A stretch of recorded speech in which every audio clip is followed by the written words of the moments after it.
Property Committee today on October 5th, 2022 at 5:06 p.m. Take a roll call, please. Councilor Rujo? Here. Councilor Mercer? Here. Councilor Jacobian? Here. You have 3 members present and we have a quorum. All right, so public participation, we have 2 folks that have signed up. The first would be Mr. David Harrison. Mr. Harrison, the floor is yours. Who would you like me to be? I think it's probably, that might be good unless you want to sit down at the end there. Is that going to be in the way of the Actually, right over there would be perfect for everybody. But you're on camera there, so you want to stay right where you You want me to sit down? Or? It's up to you, Dave. You feel free. Yeah, I'll sit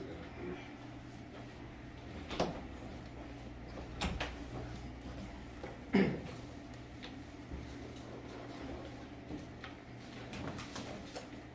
Where would you like me to begin? Well, why don't you just tell us who you are and why you're here on this matter. Well, Riverside Cemetery was founded in 1874 by John Davis. It's located on Pleasant Street, approximately 34 acres of usable cemetery property, and we have also a sand pit that it borders Max Reed Field, which I think was what we're here for. We were approached perhaps 9 months ago by Hayes and Sherry to see if we'd be willing to sell the land. First we kind of took the attitude, no, we shouldn't be selling land for cemetery uses. And after assessing the situation and seeing what the city wanted to do, I must add that we have 5 members of the board. 4 of them grew up in Pawtucket, have deep roots in Pawtucket, myself included, and one's from South Attleboro, so that's close.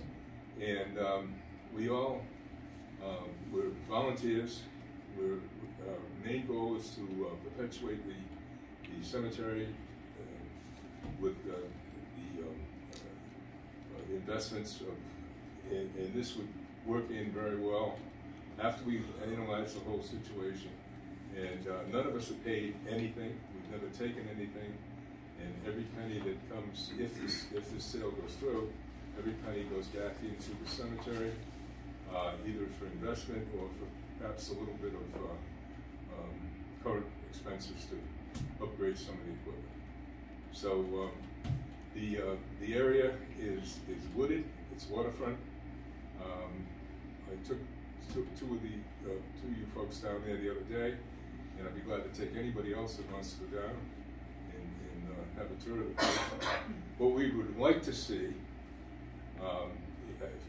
obviously it's going to be used for recreation if this happens.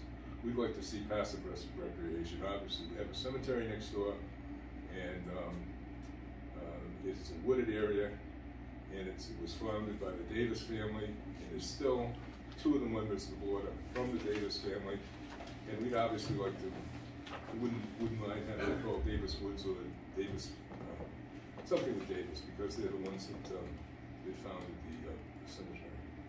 So I grew up in Pawtucket. I went to West High School, started in business, family business in Pawtucket, and the other members, Ernie Dupree is from Dupree Oil family. He's retired now. Bob Zaleski is married to one of the Davis girls. Jim Sweeney is the only one from Attleboro, South Attleboro actually, and used to run Leadham Hardware up on Route 1, and is now retiring as the president of Liberty Utilities, which is has facilities as close by as Fall River. So that's kind of the big background. We all have the same thing in mind. Oh, the other person on there is Tina Stiles, who was Polly Stiles' daughter. Polly, many people remember in the cemetery for many years, and she's also active. And went to West High School. 3 of us went to West. 1 went to Saybray, so there you are. We're all from this area, and we'd like to see the cemetery be taken care of for as long as it can, and with the investments done properly, we feel that it can survive on its own. And you look at some of the cemeteries, private cemeteries around Cranston and Warwick, and there's problems, and it all goes right back to the city in the end. So that's our goal. Nobody will take a dime out of this for their own personal use. It all goes back into the cemetery.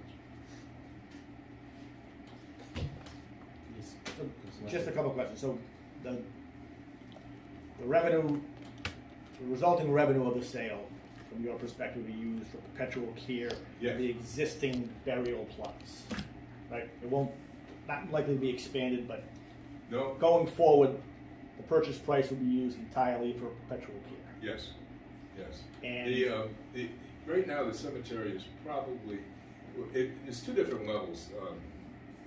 If anybody wants to take a tour, I'd be glad to. I enjoy doing it. But the upper level is where the cemetery, the active cemetery is.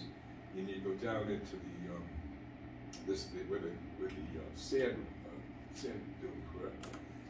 That's kind of a lower level, which is kind of level with the Max Street Field area. It drops off considerably. We feel we're about 60% full on the active cemetery. And with more cremations going on these days, there's less need for land for full burials. So we feel we have enough land to satisfy many years ahead, and the investment should take care of the maintenance of it. I noticed in section 2 it says something about a deed for it being used for recreational purposes. Is that reflective in the purchase price too? I guess what I'm asking is, you know, it seems like you as the seller want to keep it in as natural a state as possible. We'd like to, yeah. And is that reflected in the purchase price too? I mean, could you get more if you were to offer it up for development? We feel we probably, you know, if you know, we weren't going to sell it, and this came along, and we had been approached different times. You know, one of them was like a Laura Reed type setup with assisted living type community. Excuse me, which would have been fine. But what we don't want is low income housing, and you know, because the cemetery is right there, and you know, we want to keep it as quiet as possible, so to speak. Keep our guests quiet. I only had one last question. Somebody had brought up during public comment at our meeting a couple of weeks ago that it's already pristine public property. That's not accurate. I mean, you don't discourage people from walking the grounds. We encourage. But it is private property. It is private property. It does say private property, but you know, the neighbors from Oak Hill Flat in the area all come in and walk their dogs, and it's a friendly bunch, and they kind of keep an eye on things, and it's kind of a good situation. Yeah. Thank you. Okay, thank you, Mr. Harrison. I appreciate it. Yeah, if you have any questions, okay. Thank you. I appreciate your time and explaining the process that you have. So thank you. I'd love to have anybody come down, give me a call, and give me a tour, close to it. Fantastic. Thank you, sir. Good. Chairman, I'd like to thank him for the tour that he gave Council President and myself the other day. It was really informative. Yeah, thank you. It's a hell of a view down there, so once you get over the rocks, but Lots of attention. yes. Thank you. And Chairman, I'll be reaching out to you to see if you are available to present during the Parks Commission, and I'll coordinate with Director Blaze on that. Yep. Thank you, Thank sir. you. Okay. Mr. Chairman, I just want to mention that I asked a couple of questions. I know we don't normally do it during public comment, but yes. I think he was here really as a party to the purchase and sales more so than to offer public comment. So I just wanted to mention that. That's why That's good. rather than make him stick around and deal with it afterward. Understood. Okay, thank you. And I appreciate you, again. Thanks for inviting me. Yes, absolutely. Next, public comment. Good to see you. Public comment would be by Mr. H. Philip West Jr. Mr. West, how are you? Fine, thank you very much, Mr. Chairman. I'd like to give you a couple of documents. I don't have one for the extra counselors who are not here, who are here, but I do have one for each of you on the committee. And yeah, this is, yeah, we only have, actually only 4 of us counselors can take So copies. one for each of you, if you will. That's not-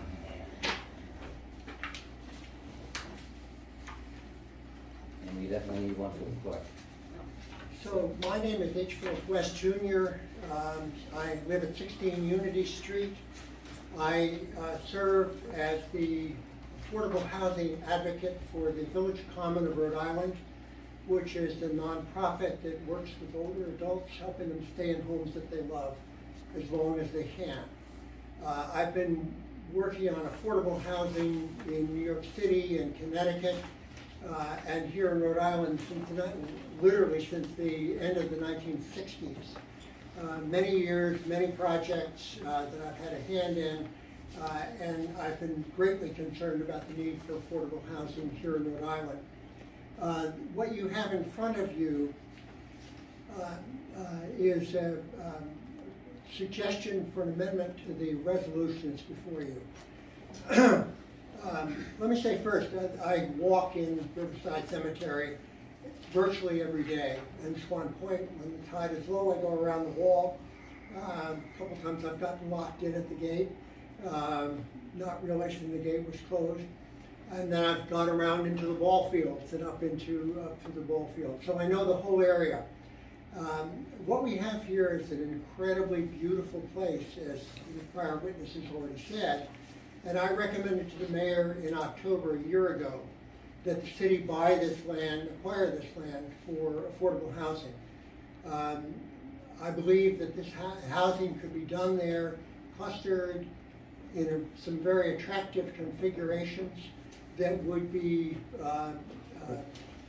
wonderful places for people to grow up. As you know, there's almost no place in Pawtucket now available for new affordable housing. And so this is a crucial thing.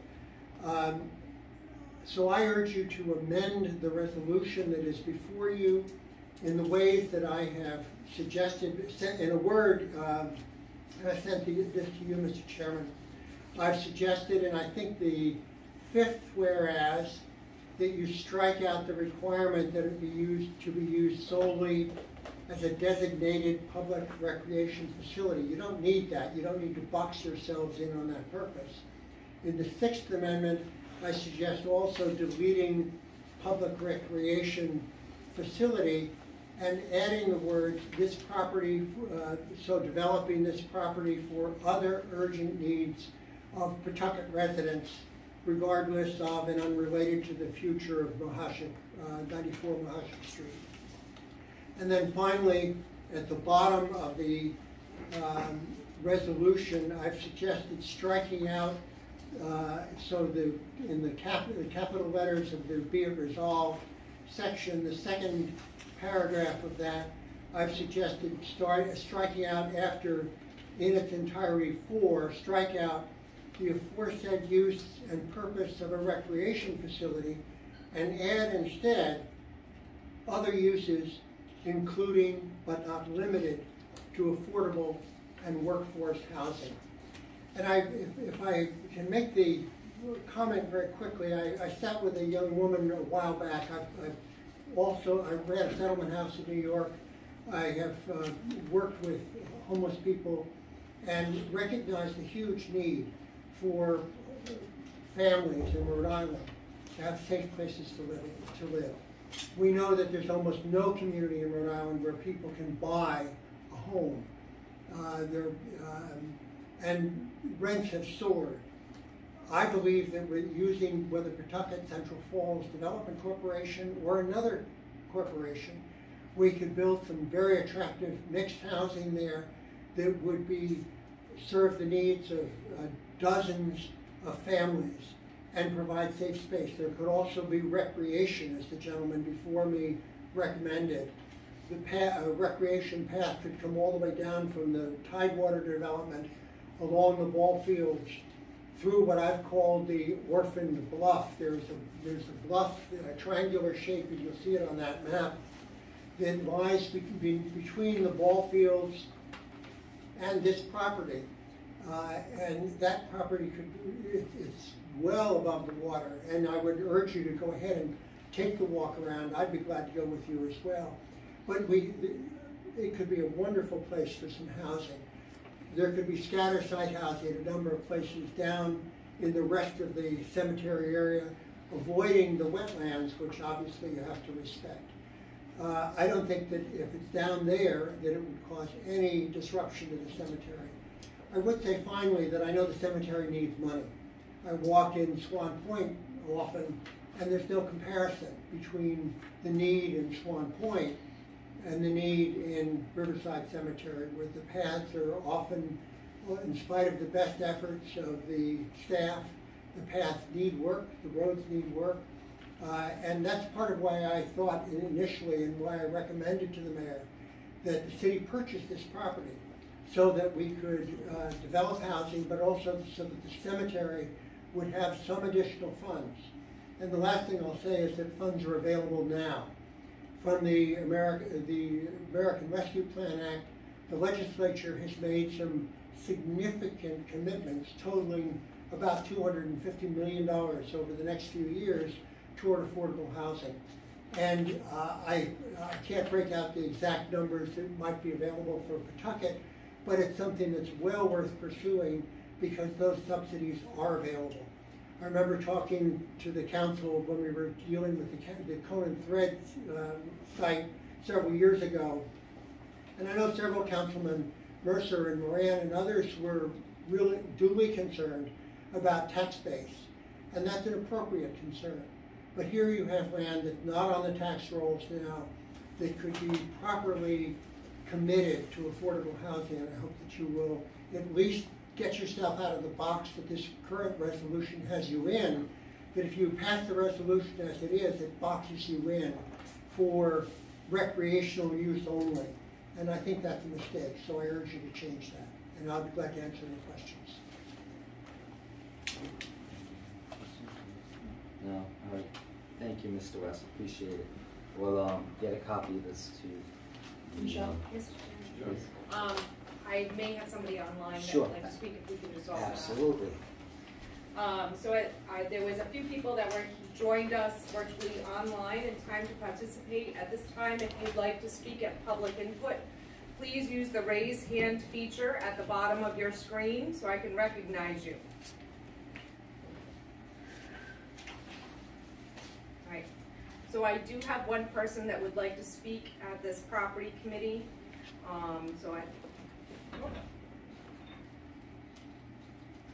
Again, raise your hand by using the raise hand feature at the bottom of the screen if you'd like to speak at the City Property Committee this evening.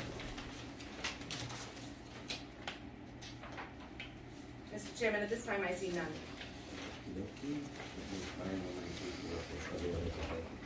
Okay, thank you. Councilor Mercer, would you like to take number 2?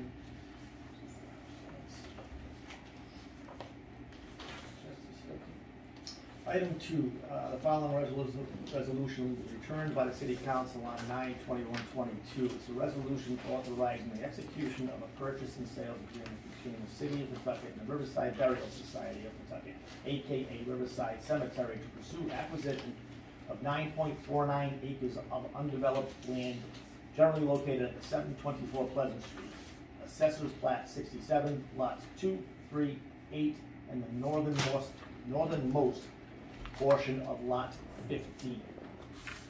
Do you want to take 2 and 3 together? Yes, let's take 2 and 3 together. And item 3 is a substitute A resolution for the same issue, same lots, same acreage.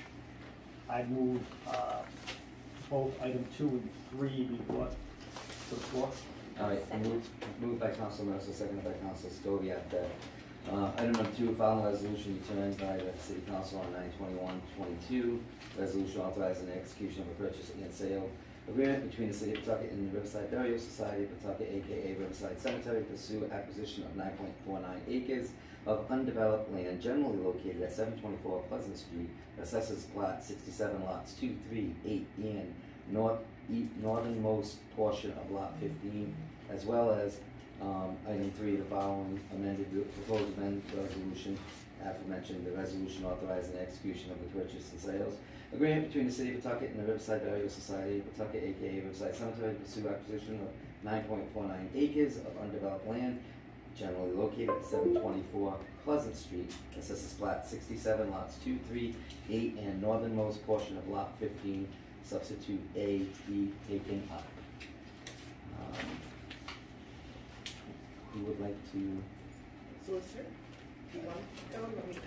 I don't have anything to add. I was ready to go on this 2 weeks ago. Okay.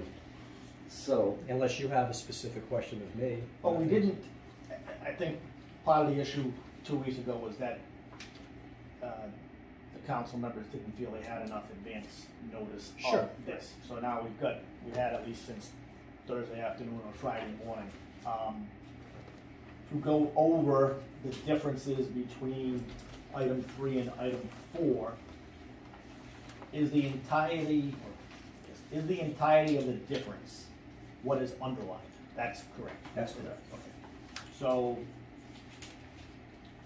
we'll just go through it. Sure. We've changed the first whereas paragraph to refer to it as the seller's property as opposed to just the assessor's plats, right? Is that accurate in the first whereas? Yes. And the third whereas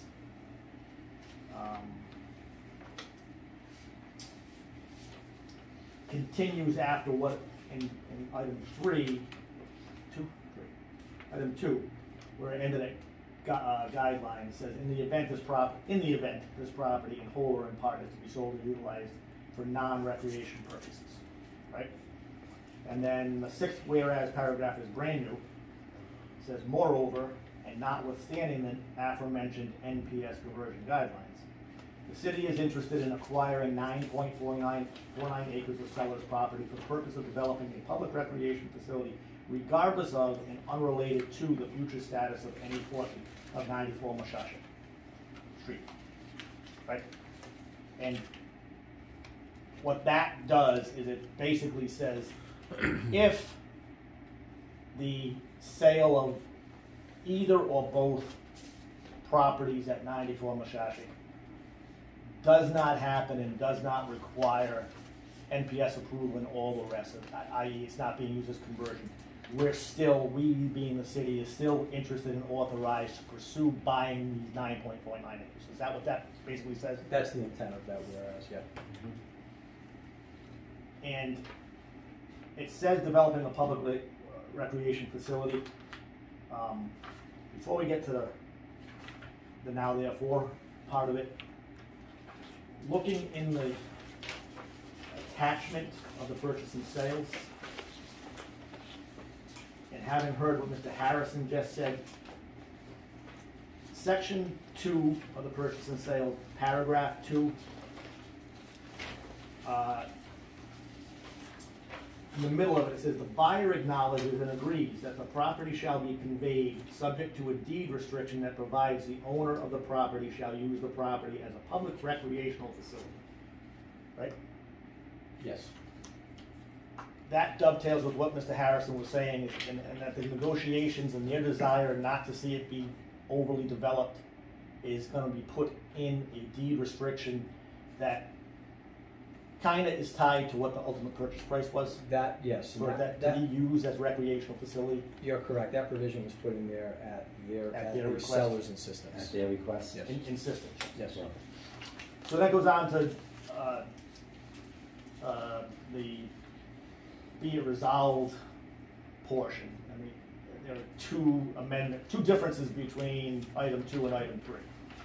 And in the middle of that first paragraph, it says that in the event that any portion of the 9.49 acres of the seller's property is to serve as a conversion and replacement for any portion of 94 Mushasha Street, and continues, and that actually, it continues unchanged, no transfer of ownership, blah, blah, blah. And then the final one is kind of akin to paragraph 6, right? Or it builds on paragraph 6, be it resolved that to the extent that no portion of the seller's property is needed for conversion and replacement purposes, the city remains authorized to purchase the seller's property in its entirety for the aforesaid use and purposes as a recreational facility. So that's basically saying if, again, just as the whereas paragraph 6 says, if Mashashik, neither or either of those lots are sold, and either or neither is needed for conversion, that last be it resolved paragraph simply says we want to buy it nonetheless. That's correct, that's the intent. Okay, I don't think I have any other questions. I just want to clarify, I didn't really have any questions. I just want to make sure we're all on the same page as to what this does. Do you have any questions, Council? One of my questions, Councilor Mercer already asked, and I guess my other one is when we say recreation, like to the city, is there a wide range of options that we look at? Like what does? Correct. Okay. So the seller's interest right now is passive recreation. Passive recreation has a pretty broad definition. It involves pretty much allows for anything that's non-motorized. So if you decide to put a boat launch in, you could not have a motorized boat. You could have a kayak, a canoe. If you wanted to put a playground in, you could. Fields, trails, horseback riding, basically any non-motorized activity is considered passive recreation. Open space is different. Open space says that you maintain it as open and maybe have trails, and there will be no development whatsoever, including passive recreation, although trails fall under passive recreation. But passive recreation just allows you for multiple options. Yep. Okay, go ahead. Just to follow up on that. So the resolution is talking about if it's used for conversion purposes, then this, but if it is not needed to be used as conversion purposes, we still want. Yes. Let's take for a moment the first half of that. If it's used for conversion purposes. If the purchase and sale of both lots of Morley Field were to go through as we intended originally, it's 5.5 acres. Yes. That needs, right? Yes. If, and that's broken up by 3+ and 2+.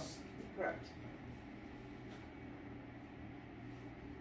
If only one unencumbered parcel were ultimately sold, that would be 40% to 50% of what would need, reduce the conversion requirement by NPS. and that would reduce the required acreage. Required acreage. I guess what I'm saying is reduce by up to 40% what needs to be. Basically, our obligation. What's our obligation for the conversion? I guess what I'm trying to say is more of the 9.49 could conceivably stay in a more natural state. Correct. Okay. And I understand that struggle with how to say that, but we're not. So the national park conversion process does not require us to clear cut and create 2 fields. When we showed that schematic, it was just to give people a sense of the size of the property. I mean, you've had playgrounds that are National Park Service. You've had baseball fields. So you could leave it open and recreational. You could put trails. You could leave it open. It's the intent of the process in the National Park Service to create passive recreation space. So it doesn't, that, like I said, that schematic was purely shown for reference. Mm-hmm. I mean, we would go through a preliminary plan, a master plan process, public input. And that's fluid too, right? I mean, we have to present something, but It's as long as fluid. it falls within the parameters, then that plan, whether it's a field, 2 fields, whatever, it can change as long as we fall within the parameters of if it is used for, NPS and PE. Think of the National Park Service as a macro. That's the major one you're going to follow. And then if we utilize DEM funding or CDBG funding. There are other caveats and policies that are going to come into play every time a different dollar or a different agency touches the property. But that doesn't mean that master plans for parks don't get revised, they don't get redone, they don't get amended. I mean, look at something like Cass Park in Woonsocket, which is like their Slater Park. They've had a revision of their master plan. I mean, been involved in the city prior to being their director for 3 or 4 years as their consultant. There have been multiple master plan reviews done in coordination with the administration, previous administrations, council, and the needs of the community. I mean, they don't happen overnight. Let's put it, this is a process. And one thing I did hear from Councilor Miles, so basically, throughout with this negotiation in the purchase and sales agreement, it's gonna be restricted to some type of recreation, correct? That's correct. Just want to make that clear because we had some public comment and Mr. West, and I wanted to make sure we were clear with that. So he is aware of that as well. Okay, well then, any other questions? I have a question for Mr. Morales. So if, let's say it doesn't need to be, it's no longer going to be, whatever happens with Morley, that we're going to push forward with the purchase, do you then go and amend the purchase and sales once we know what's happening on the other end?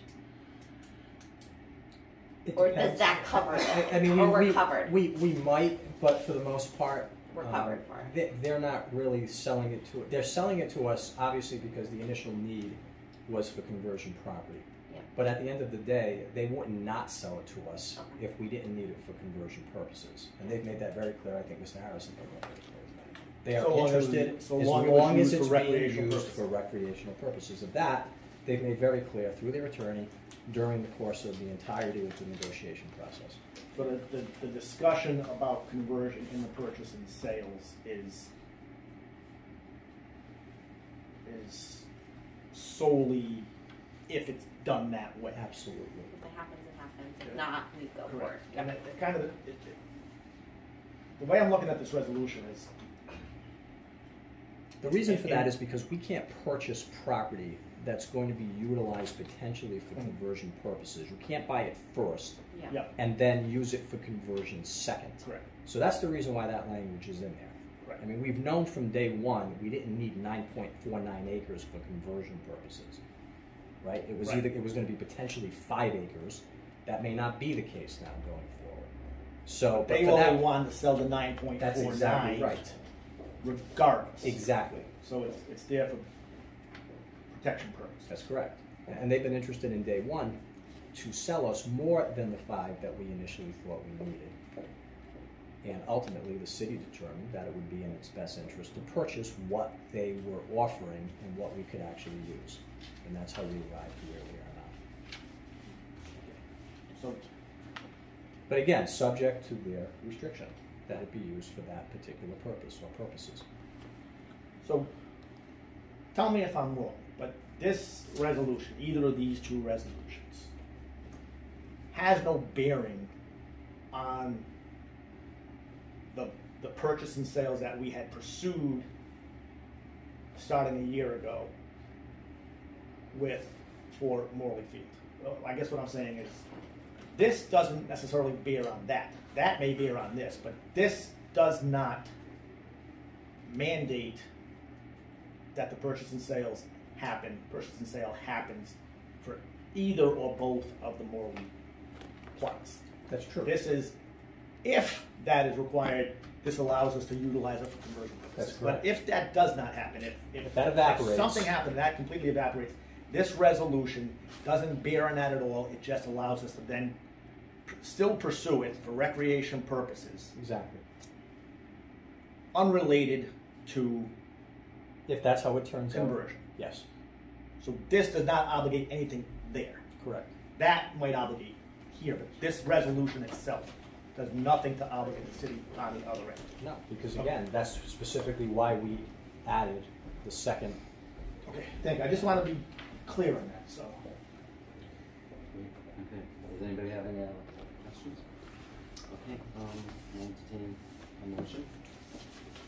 So, Mr. Chair, the majority, if not all of the language in the substitute A is language I asked the law department 2 weeks ago to consider, so it would get us on this track. I'm in support of this. I think mechanically what we would have to do is